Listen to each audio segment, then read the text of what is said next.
Күн бәғәһә олаттар хунтартан 6 километрдәк обоччолақ тенсерге буманнык урукку кеминәгы барагай бизон төбөтін уңоғын бұллулар. Дәлі күнді дауаттар соғытчы эфирге тақсабыт. Бұ көрігі күддік. Арыма бұлырғы миллион сылын рәттігер. Эбітаду арый бәдәрәду. Бизон уға. Аннығы дағы бұ тиістірейм барта бар.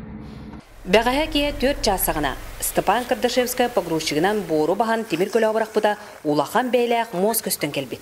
Онуға бергелілер олы Николай Алексеев тақсан цынайын көрбіті барағай бизон төбет әбет.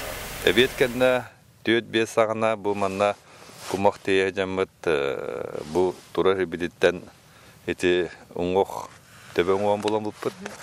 Бихи оғысытнар ұтай улахан. Сүйе долахан, қараныққа да долахан, муға долахан.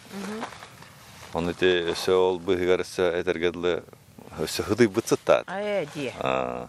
Оны бейдіктер гәп, бұл аңардасың оқ болан барамандық сыттақ жеме. Бұлырғыл оғы керелер кылы тиейен, сақа болсалайчызғар қараян, тұтатына сәлі кылы өретер академияға қартықалан виделан ұттылар.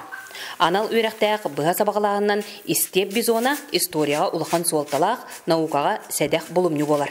Учитывая, что обнаруженный череп имеет очень хорошую сохранность, по предварительным данным, по фотографиям, которые мы имеем, отсутствуют лишь носовые кости, сохранилось даже зубы, поэтому данный череп такой сохранности имеет большую ценность для науки, в палеонтологии в частности. Мы все-таки будем работать с авторами данной находки и уже сможем досконально изучить данную интересную находку. Сонтарга бүкін бұлырғы тағыз мастар бұлылу боллақтарына, аны бизон кыл көстен бұлырғыны кәпсір. Жәжікті. Тускуана Горохова Кабельянова, Ярослав Филиппов, Саха телевизионте Сунтар.